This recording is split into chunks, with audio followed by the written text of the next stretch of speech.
What's up, everybody? Welcome back to another episode of Oversteer and Underdogs. My name's Rob. I'm here with my buddy Deane, and we are back with not much F1 action this week, but we had some good racing in other series. One that we were very excited to talk about has to be the NLS at the Nürburgring. Max Verstappen's first showing in an endurance car, and wow, he he decided to show up, put it on the table, and show everybody what he's about. That was just something else to watch. That was really cool to see it. Yeah, it sure was. I mean, I imagine everybody that was in that field, their ego's a little bruised after that.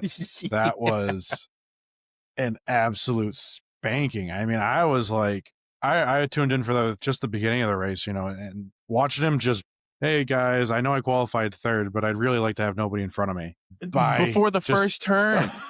Before the first turn, he's already from P3 to P1. Dude, and also, one thing I didn't realize about, I'm not as familiar with NLS and like getting into watching specifically this race. I've never watched this specific race before, but the span of cars was kind of crazy to see. Wild. Like, you had like Tom and his friggin' GTI. Like, it was awesome. Here comes but, like, Max, just yeah, and like that's part of what I loved about it so much was there were so many videos coming out of just, hey, look, I'm getting passed by Max Verstappen.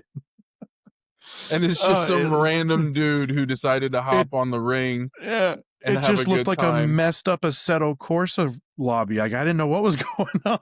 Dude, I'm jumping a little ahead, but like, speaking of that, like when they were doing the award ceremony with the podium, I was like, okay, cool, there's first, second, and third, and then there was another one that came out, and then another 3 that came out, and then another 3. I'm like, dude, where are they gonna put all these people? By the end of it, it was like 17 teams standing up there because they all won their division. So like, it just blew my mind too. Like, I've seen these things before. I've seen these races, and it's still the fact that there were 107 cars, 107 total cars on that track at one time.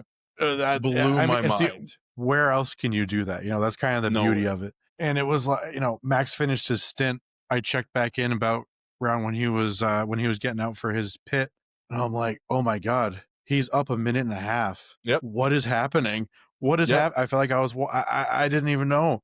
It was like everybody set their bot to easy. He was just gone. It was crazy. And so, like, yeah, I think it was up to like a minute and 15 seconds was his gap to second place. Yeah, and mental. It was the Fords. The Fords were giving it all they had, and we see it in these other endurance races where Ford is just dominating. They have that straight line speed. Those things can corner. They've got so much downforce for what they are, and they're just monster cars. You don't see Ferraris doing this in the other series, and then all of a sudden, here's just Mr. Fantastic blasting through a minute and 15 seconds up before he jumps out and says, all right, you can finish. It's just super Max. I mean, the guy is... I don't know how anybody can say he's not just on another level from anybody else in this planet, on this planet, who sits behind a wheel of a car. There's nobody on this guy's level. It doesn't exist. No, I don't care what anybody of the NASCAR heads say about Kyle Larson. Like, dude, get out of here. I think that's the most hilarious comparson. It's not to say that. Yeah, it's just not a comparison you can make. It's not even fair. And just look at Larson trying to go around at Indy. My God, downshifting in the turn and to third gear when he's accelerating. That's why he spun it. The guy's a talented driver, but you can't put him on the same level. No, him saying I can jump into any car and I can beat Max as long as it's not an F1 car. It is an absolute joke. Absolute joke. He can't joke. do it. He can't. He couldn't even come up with his own move. He goes and he steals the wall ride move because he thinks he's cool, and he laughs about it after the race. He couldn't even think about it on his own. He's got nothing. And my thing with him is just the fact that, like, okay, cool. So you can go and jump into any other car and beat Max. Well, here's your chance. Yeah, go to Race of Champions and show me.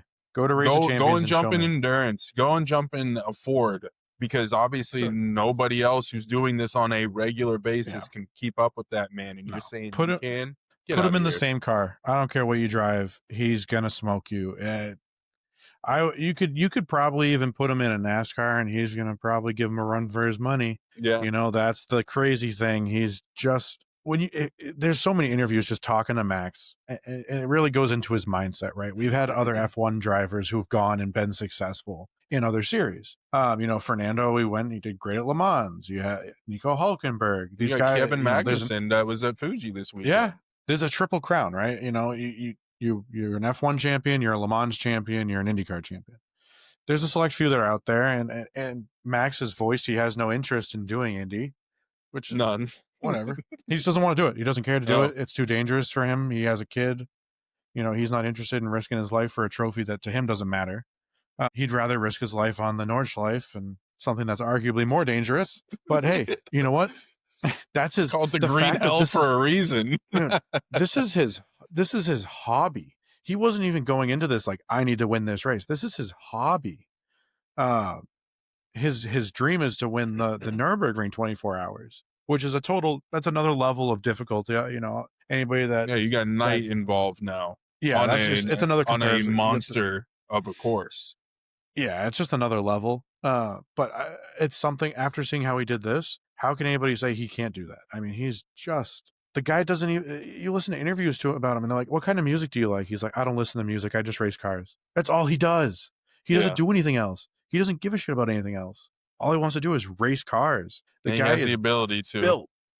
He's just built to race cars. Also, much as I'm not the biggest fan of him, congratulations to Jos. He won a rally championship title. At the same time, bit overshadowed by his son. Yeah, over in Belgium, I believe. I was wondering why I didn't see him in the pits. I didn't know that. Yeah, pretty crazy. I would say crazy weekend for the Verstappens, but it's been a crazy month. All right, the guy comes back from summer break. He goes, he wins. He comes back and he wins immediately in F1. All right, let's go and get my license for GT cars. Goes and does that. All right, I'm going back to Baku.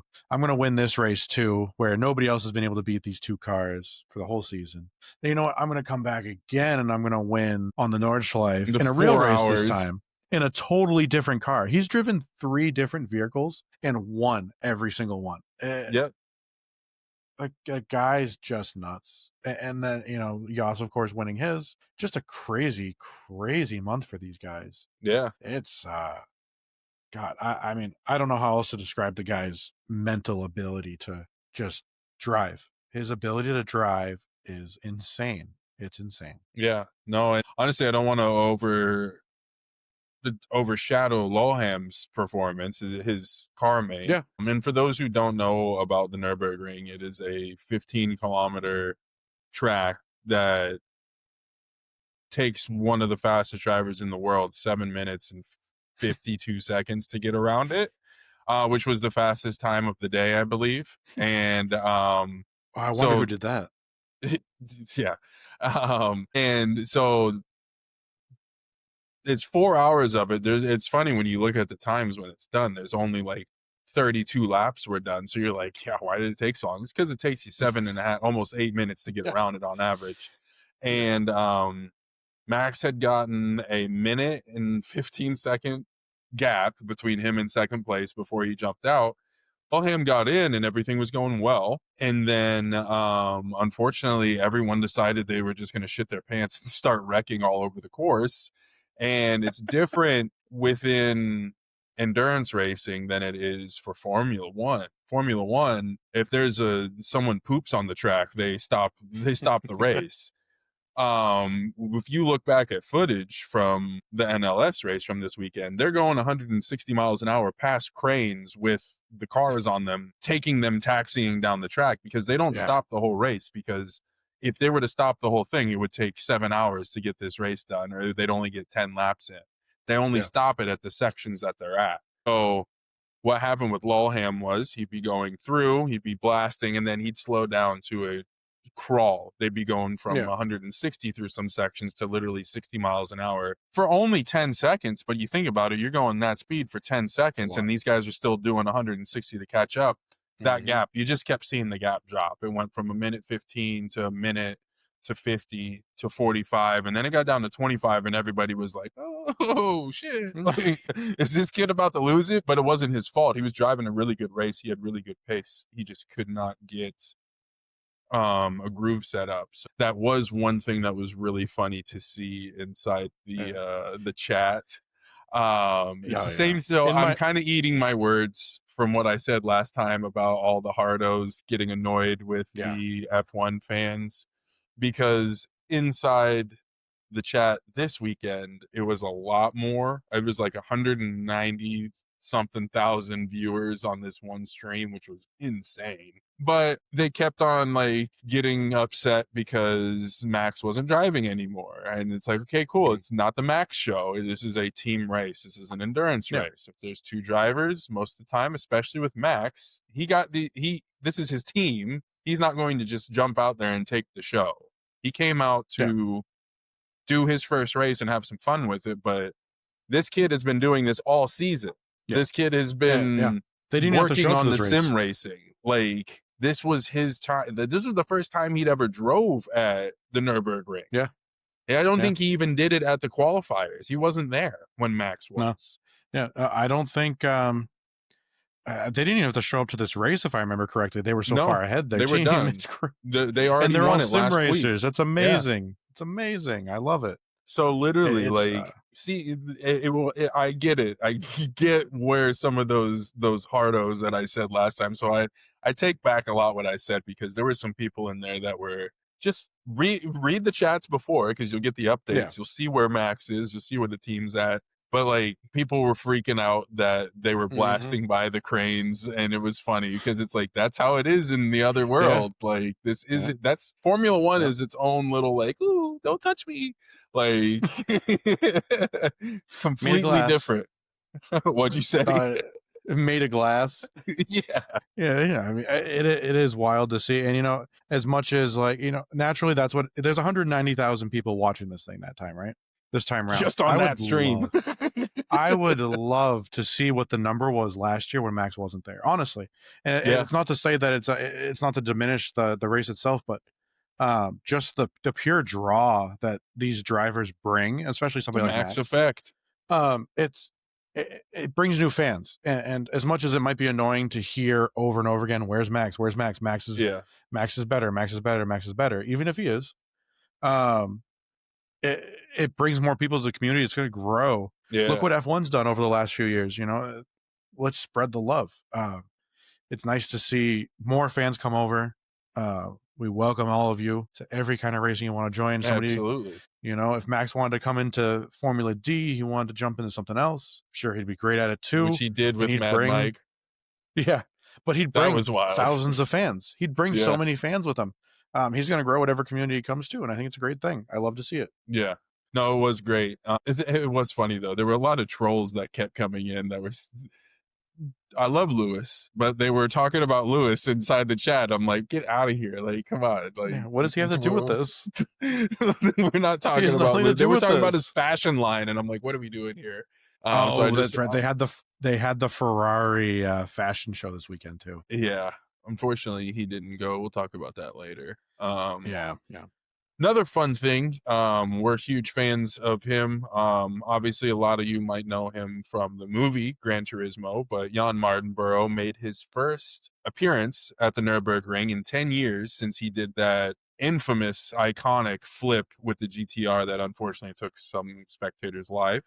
But it's his first time back, and not only did he show up, he showed out. He ended up bringing them back from, I want to say they were down to P8 at one point, and they came to finish second place on the podium. Had a great day. Ford Mustang had P2 and P3. It was pretty much who was going to take those positions because Red Bull was gone. But it was really cool to see Jann back. He's been doing really well throughout a lot of the GT World Series throughout the years, not just, oh, hey, he's back randomly. No, he races on a regular basis. And this is one of his best showings. And I think that was really cool for him to be able to come back and not just show up, like I said, but podium after the last time being here 10 years ago as a very young man. Mm-hmm. in a very horrific situation Yeah. and conquering the green hell. Yeah. Absolutely. It's a great thing to see. The kid's, he's not a kid anymore. He was a kid. Yeah, But yeah, I mean, he was he's an older than inspiration us. to yeah, I know it. It's crazy. He was an inspiration to so many, just that journey he took. He was one of the real, groundbreakers for that type of thing in any kind of professional racing, to be able to go from sim to real life. GT Academy was pretty revolutionary. So it's fantastic to see him come back, get that monkey off his back, and have a good place. He plays really well. So nice to see. He's one of you see him on the podium. You can just tell he's just a happy dude to be there. Oh, And that it's just those picture are the of people him I with enjoy. Max in the background, like that Oh, was so it's cool to awesome. see. You're seeing two different types of icons. Yeah, and how cool is that? That was just so cool to see it. And yeah. How cool, how cool is it for Jann, being up there with Max Verstappen? That's so cool. And how cool is it for Max Verstappen to be up there with Jann, the guy who really broke ground on the thing that he's trying to continue. So literally, I love it. I love a guy who awesome. opened the world and helped show people that sim racers can be real racers. Yeah. Up there with a guy who was trying to explode the world of sim racing to still try and show people that sim racers can be real racers. And it's just, that was probably one of the coolest things. Like, I'm glad you brought that up. I wasn't really even thinking about that. It's so cool to think about that. Just as fun, casual sim racers ourselves. We're not trying to be pros or anything, but they are, is one of the reasons why the sim racing community has gotten so big. I'll even say it. Like, I watched the movie and I was like, damn, I was on a beach in Jamaica when I was like, you know what? I think I want to get a sim set up finally. And because I was watching on my iPad, I ordered my PC, I ordered my first little kit from Moza, and that was it. Now I am hooked. I am absolutely hooked. And it was because of that movie and because of his story and stuff like that. And now we have Max doing the same thing, except he's funding teams. It's just amazing. It really came full circle. I think it's amazing. That's really cool to even, I'm glad you said that. That's really cool to even think about with it. Yeah, no, that was a really fun race to watch. I woke up at 6. I was like, oh, I guess so. And I started watching it. I was surprised when I texted you and you answered, honestly. Oh yeah, no, there was no way in the morning. No way I was missing that. And that was a rough night too. I can't remember what I had a couple drinks the night before and I can't do that much anymore. So I was feeling it for sure, but I was not missing that for anything because I didn't want to miss him going out or miss him being up a minute and 15 seconds on the field. So that was a lot of fun. Another race that we had this weekend was Fuji, which was WEC's 100th race, which was really cool to watch. I did not watch that live because that started at 9:30 and it was 6 hours. So there was no way that was happening. So really underwhelming performance for Cadillac yet again in the IMSA series. This is the third time this year, at least. I think it was third or fourth that they've both been on. Both Cadillacs were on P1, P2 for qualifying, and both somehow shit their pants to the point where neither of them finished in the top 5. So that was fun to watch. So it was I just sad. don't even know what to say anymore. I just don't even know what to say anymore. Like, I was sad. Last year they were they were a pretty powerhouse team. Yeah, they've had a rough across. I don't know what it is. I don't know what's changed. I don't know what they're missing. It seems like the strategic calls aren't there, and the qualifying pace is there, but the overall when it matters, the race pace it's not there. Yeah, like within the first lap, Bourdais was down to P4 from P2 out of nowhere, and it was nothing. He just got passed. Just not there. Yeah, they're just not there. It's not there this year. And, it happens. I think they're going to come back stronger next year. They'll make some adjustments, but yeah, it was hard to watch. It was kind of hard to watch. Jesus You know, Christ, it's that. Alpine won.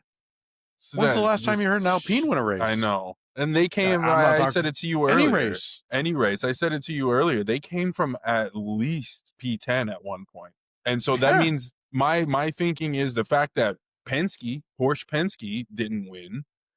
For Corsa, Ferrari Corsa didn't win. Yeah. Cadillac P1, P2 didn't win. It was all about strategy. Had to have been about strategy, because there's no way you're gonna tell me that an Alpine outperformed just vehicle wise all those cars. Had to have been shit strategy calls from everyone else, especially Cadillac. Or maybe Alpine just made a great call. I don't know. I think that's one of the hard things to see in endurance if you don't watch the entire thing straight. It's hard to see that, but you know, good for Alpine. I don't remember the last time I did see them on a podium in anything, quite honestly. But hey, good on them. You know, it's awesome. Maybe Pierre Gasly should think about joining WEC instead. Maybe he'll get a win. You know what I think it is with Cadillac? It's that just horrendous paint job.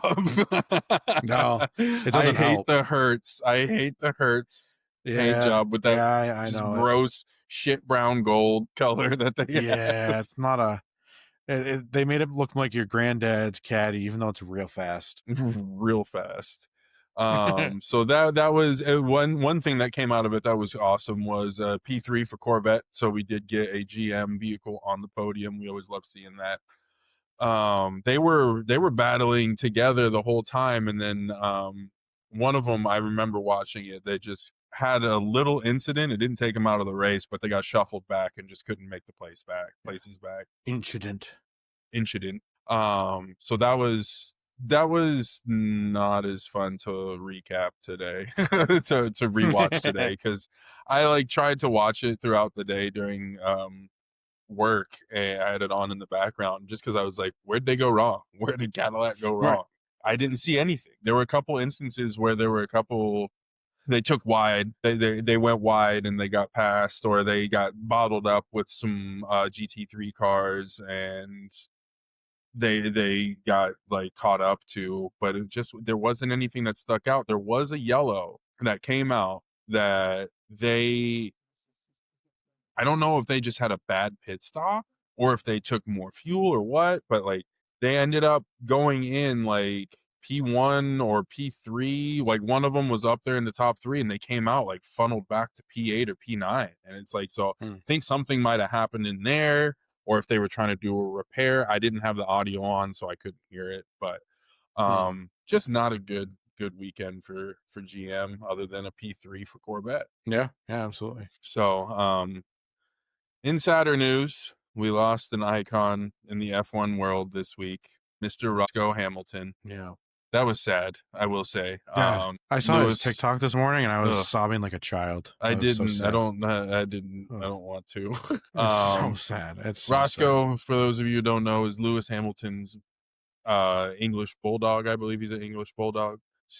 He was a grid dog. He was there pretty much every weekend, doing pit walks with Lewis.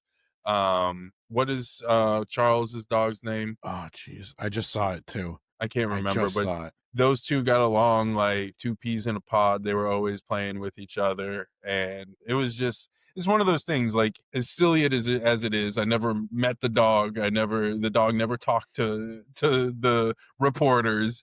But it was one of those things, like I said, it was an icon. It was Roscoe was a piece of Lewis, which then what's that going to do to Lewis's mentality? That was his human. If that, as funny as that sounds, that was his human. Yeah. Oh, his name's Leo. Charles' dog. Yeah. But no, Lewis is what? He's 40 now. He doesn't have any kids right now. He doesn't have any kids. So that never dog, really had a life partner. No, he's had relationships here and there, but those were his kids. He had two of them at one point. I mean, those are his children. Roscoe's the one that's been around the longest, naturally. But yeah, it's a heartbreaking thing. I can't imagine,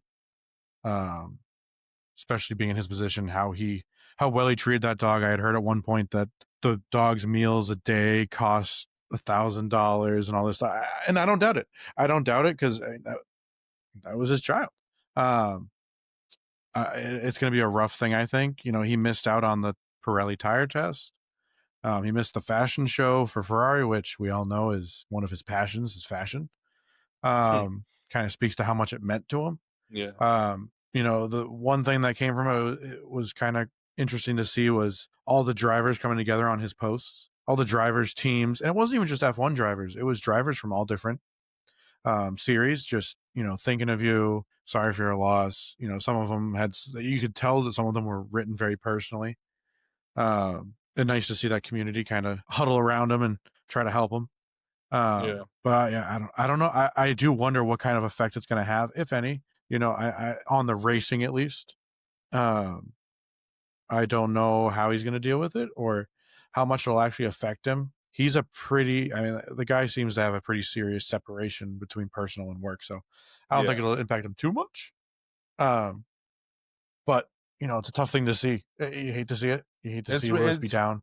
It is really cool to see like everyone like giving him some love, because I think that is one thing, no matter who you are, no matter if you're a driver, a fan, or don't even know about racing, that's something that we can all relate to, because we've all had that pet that's been our rock, that's been our best friend, that's been our family member, and I feel like everyone can somehow relate to that. So it's cool to see everyone coming through. And honestly, like, I hope that it doesn't affect him, but like with how bad everything's already going with Ferrari this season and how things just haven't been working out. Now you add this on top of that. I hope that he can separate between business and the personal life, but time will tell. We'll see what happens in the next few races. I do hope he can get a race win and kind of, hey, Roscoe, this one's for you. I think that just, I don't know. That's a selfish personal hope for him. Yeah. Never mind wanting to see him win in a Ferrari car, but just given the circumstances, I hope he Yeah. can kind of pull things out. I think it'd be nice for him. It'd be a good uplift. I hope the team can come together and deliver him a good package for a good weekend. Please finally show up and do something before you lose your drivers. Jesus. Yeah, you're gonna lose both of them. One to just retiring, one to anywhere else from what it looks like, with the Oh no, talks that that was have a been great going around. segue. What a good segue. Literally, like you brought it to my attention earlier. Leclerc's management team has been in talks with like everybody.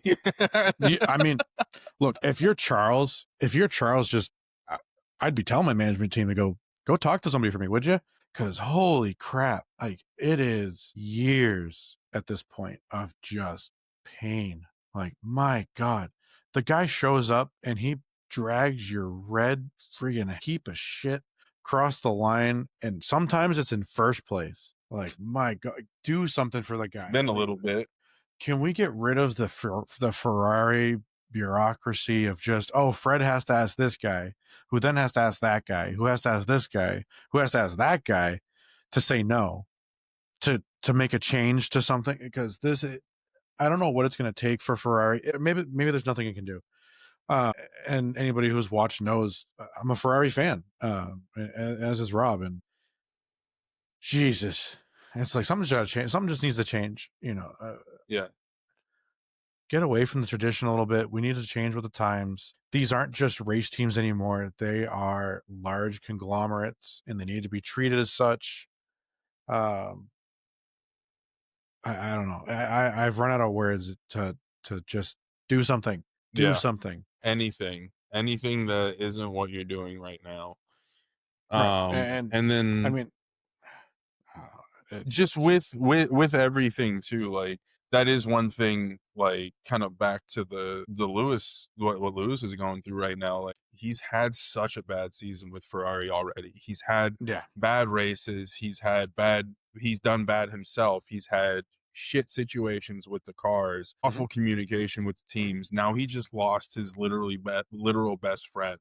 I hope that doesn't affect him more negatively than he already is. But like you said, he has always been very good on separating personal from business.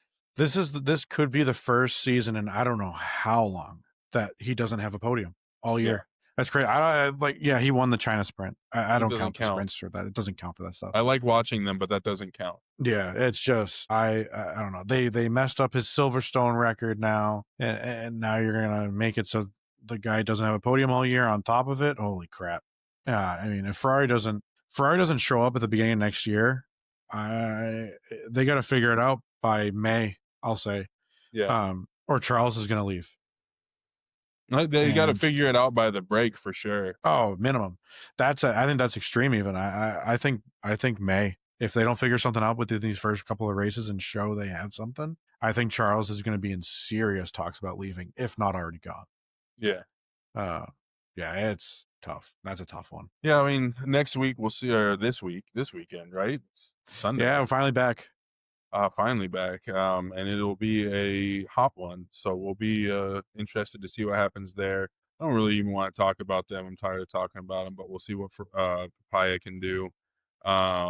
They just piss me off. Yeah, they're just so tired of both of them. One thing that is one thing I have been thinking about this week with, as much as they piss me off, has been, there's going to be a winner at the end of this thing, right? Let's forget the Max thing and all the speculation we did the last weeks. The pipe dream.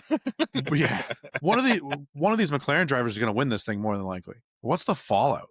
With these Papaya rules and what's happened, somebody's going to feel favored and somebody's going to feel like they're number two. And we know one driver has a manager who really doesn't like being told they're number two. So, I mean, I think either way, I don't know what you think, but Lando's a for life McLaren guy. I don't think Piastri's a for life McLaren guy. No, Piastri wants to win an outright championship without anybody's rules except for the FIA rules. Even those and he wants suck. to be treated. He wants to be treated as a number. He wants to be treated as a number one. He should be treated as number one. He's number one in the championship. I don't think he lasts. And with this stuff that's happening with Charles, and holy crap, I feel like a conspiracy theorist. I should have read yarn all over the place over here talking about, well, if Charles tinfoil hats, he goes to yeah. If he leaves and he goes here, who's going to replace him? And you start thinking about these other guys. Awful move for Oscar, though. Yeah, it would be. But it would be an awful move. He's like, I want to win. All right, I'm going to go to Ferrari. Look, the gears up here don't spin that often, but when they do, they go. It's I don't know. 26 is going to be turbulent. That's all I'm going to say. It's going to be turbulent. Driver market just wants this year to be done. I just want it to be over and be into next season already because I'm tired of this. It's been, as much as this championship battle's close and they're two great drivers, this is a boring battle. It is. At least when we had Nico and Lewis, it was like wrecking each other. Yeah, I need some throwing hats at each other in the the final straw. That's what did it. That was it. That was the moment. Throwing hats at each other, or even just it's a want 21 to win. when it was 21 when it was Lewis and Max. They weren't even on the same team, and there was still more action. Like, it's a level of competition, and I'm somebody who really likes Zach Brown, but these Papaya rules are just frustrating as all hell. Yeah. I don't know. I hope I need Max to insert himself to make it interesting. It was really funny, actually. I saw this during the week. The F1 Twitter account put out a poll. And they were like, oh, who's got the chance to win the championship? And they had all your percentages. Oscar was your number one. Naturally, he's got the most points. It makes sense. The hilarious thing was Lando's percentage was like 11. Max's was more than triple. Oh my God. That just shows the confidence in the fan base. But it's wild. It's a wild thing. I want him to insert himself. I think Max has a good chance to take second at the minimum. We'll see. Yeah. We'll see. We'll see. I'm really excited to see that. I know that there's a few events coming up. One thing I might try and see if we can get to is the final modifieds race at Thompson towards the end of next month. That would be cool to go to. It's the final wheel-in one. But I went to R1 go-karting in Lincoln, Rhode Island yesterday, and pleasantly surprised at how awesome the facility was. how great the carts were, how well maintained the carts were, how fast the carts were. It was a lot of fun. It was a lot of tight turns, a lot of floor it through sharp turns that you probably like. I even in the beginning was like, "There's no way," and then I did it, and I was like, "Oh wow, yeah, you can." I had one of the guys there that works there kind of walking me through because it was just me and my wife for the final heat, and he was like, "Oh, you're throwing some good times down." And so one tidbit about R1, they have a league there, but it's not just okay, you pay your money, you sign up, and you get funneled into your groupings. No, no. How they do it is you have to be in their advanced carts that get up to 35 miles an hour, and you have to get 3 different heats of sub 45 seconds. And then once you do that, you have to go out on a Tuesday night when they have the pro speeds, which is up to 45 miles an hour. And then it's either you have to get like 1 or between 1 and 3 sub 43-second times in the pro carts, and then you can qualify to get into their invitational to win this big ass trophy and bragging rights and all sorts of stuff. But like, it's a legitimate shakedown on being able to get into it. And so we're thinking about trying to give it a shot because their carts are fast, they're very well maintained. The track was very nice. It had a little mixture of like cement with like a glaze on it, and the second level was like how Supercharged has all the rubber. That's kind of how it was on the higher levels. It does have like a triple elevation change, at least a double, if not a triple, elevation change, which was really cool. They got boost mode, which actually activates, unlike some other places that I've been to. And they were just, the staff is pretty cool. They like, if you know what you're talking about and you're really interested, they love chatting with us. They were dealing with some idiots that were in our groups, and we were almost like the two of us, even though like my wife isn't like huge into racing, she still respected the rules, understood what we needed to do. Like, people were getting up, taking their helmets off before they got into the pits, standing up out of the seats before they were told to get up, smashing and crashing into each other and thinking it was funny, like just not respecting the place. And obviously we respected the place, and I enjoyed racing, and they were super cool. So like, very welcoming staff. Definitely going to be going back. Like, highly recommended if you're in this area or have an R1 around you. Awesome, awesome time.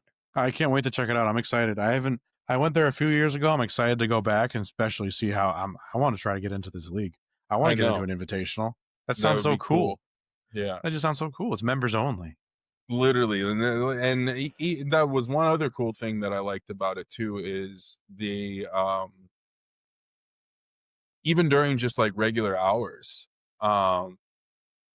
we signed up for the advanced, or like she signed us up for the advanced carts because of the speed, and it definitely is much faster than at like Supercharged during like regular hours. But the cool thing is they don't let anybody who's under 14 years of age into the advanced, and like, you have to have some kind of like I walked in with my helmet, and I feel like everyone thinks that I'm a pro when I walk in with my helmet. It's like, no, I just like to have my own helmet that fits my head properly.